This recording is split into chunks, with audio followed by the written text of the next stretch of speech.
The Super Bowl was last night. The Chiefs won. It was a very interesting game. Chiefs won 38-35. I felt like it could have went either way. There was the fumble that was returned for a touchdown. There was some very interesting coaching performances. And then there were the 49ers who were talking crap all couple weeks. And, some of what they said was validated, although they weren't the ones to prove it. The Chiefs were. Some of what they said was wrong. Robbie Gould calling out Jalen Hurts was very, very strange in retrospect. But what Deebo Samuel and Brandon Ayuk said about James Bradbury was prescient because he lost the freaking game at the end. What was your main takeaways about how the Chiefs beat the Eagles? I thought the Eagles would win. Well, I will say I did call the Chiefs based on my thank you. Thank you very much. Golf clap. Yep. Yep. Yeah, I mean, so the trend continues. I bring that up. The team that won the Super Bowl last 4 years now, over 4,000 passing yards, 40+ touchdown passes. So the trend continues. That's real. Yep. Was he the only quarterback who hit those numbers this year?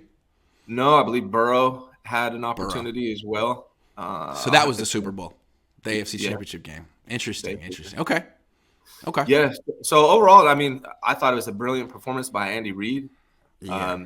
Patrick Mahomes is great and he's tough as hell for being out there, being able to battle through the injuries. He's great. He's the best quarterback in the game right now, in my opinion. But I will say, Andy Reid had wide open touchdowns for Patrick Mahomes. Two. Can we talk about those plays? Because I just retweeted. It was the same play. Yeah. With different guys flipped, and it was in the red zone.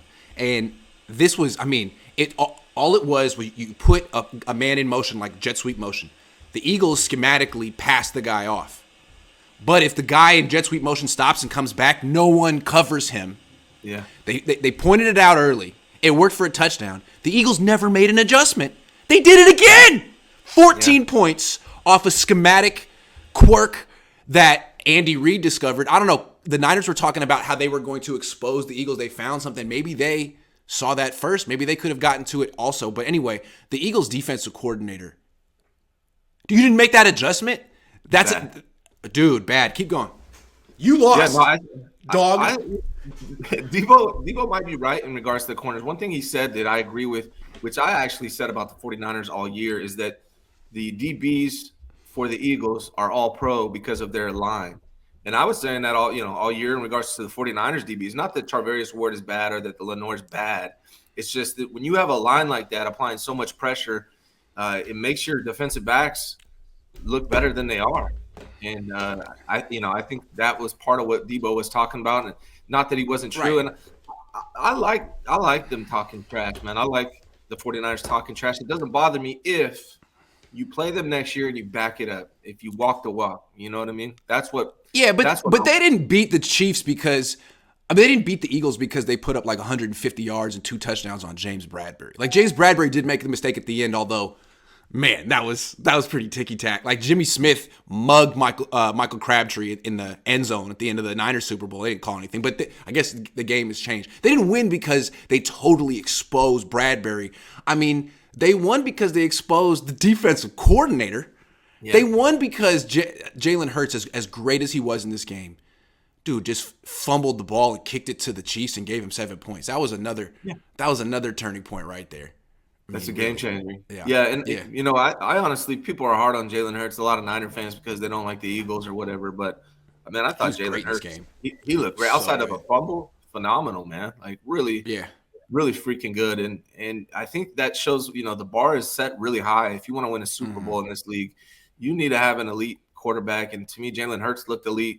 Patrick Mahomes, we all know, is elite.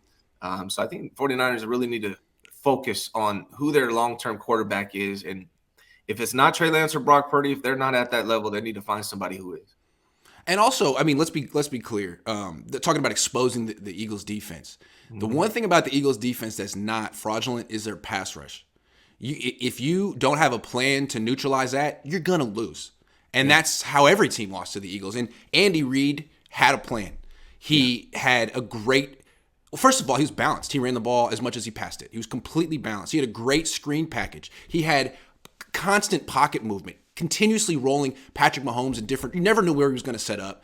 The ball was getting out of his hands quickly. He did a great job. Also, I think – and I don't want to make excuses, but what was up with the field? Everyone was slipping around.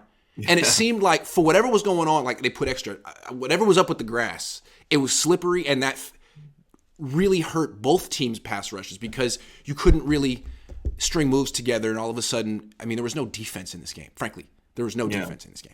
So that helped.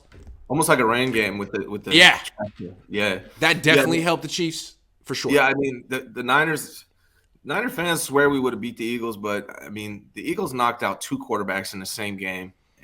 And like you said, it's not like he got hurt in the parking lot. You know, that's like Kyle needed to have a great plan to protect his quarterbacks. One Purdy, and Reed did. Reed had it. Now again, maybe if the Niners had home field advantage, they could have hosed down the field. They could have done whatever whatever they needed to do to neutralize that pass rush because they couldn't do it in Philly. Yeah, I mean the fact that the 49ers lost 2 quarterbacks to the pass rush of the Eagles, and the Chiefs didn't get sacked once with a hobbled Patrick Mahomes with a bad ankle. I mean, it tells you the importance of protecting the quarterback. Like, your offensive line has to be elite, you know. And 49ers, yes, it does. They're trying to scrape by with youth, and it's not going to work if you want to win the Super Bowl. It's trenches, quarterback, coach. Everything else is a bonus, in my opinion. I also think you need a weapon. I mean, Travis Kelce is a big part of what the Chiefs do, but that's about it. I mean, Chris Jones, he made no impact in this game. There was no defense in this game. And if you want to beat the Chiefs, you got to score 40. And, you know, Eagles only scored 35. So, sorry. Good try, but not good enough. This Chiefs team is really, really good. Patrick Mahomes doing this. I mean, he didn't even throw for 200 yards. But the fact that the Chiefs could put together this season with him making like freaking a sixth of their salary cap, it's unheard of. It's unheard of. That team is not that great. But if you have that coach with 2 weeks to prepare and that quarterback and that offensive line and that tight end, I mean, good luck, man. Good luck. It doesn't really matter what else they don't have. And Nick Wright made a great point last night on Twitter that the Chiefs won the Super Bowl in a rebuilding year. This is a rebuilding year. They really did. They won the Super Bowl. They're only going to get better next year, which is scary to think about. And, you know, Eagles are not going to get better next year. It's going to be interesting to see what they are and what this Niners-Eagles rivalry is going to evolve into next year, because I don't know if the Niners are going to be better next year either. We'll have to see. But the Eagles, I mean, they lost their offensive coordinator.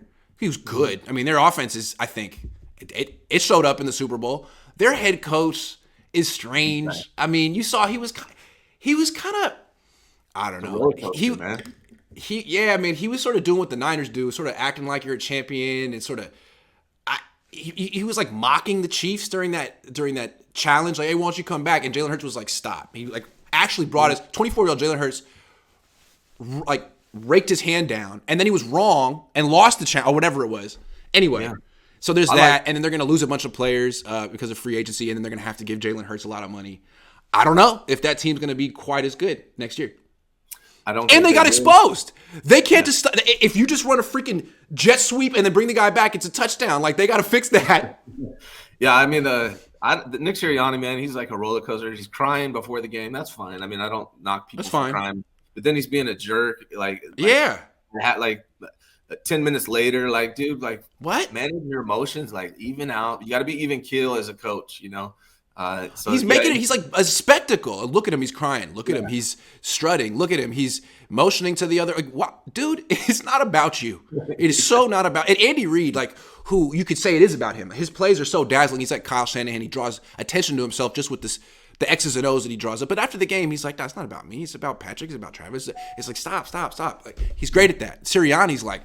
It's like, dude, what have you done? You've had a great start to your career, but you're just another guy who made it to the Super Bowl and lost. You know? He's unbearable. He's a little unbearable at this point, yeah. He's like Patrick Mahomes' little brother, basically. Oh, got him.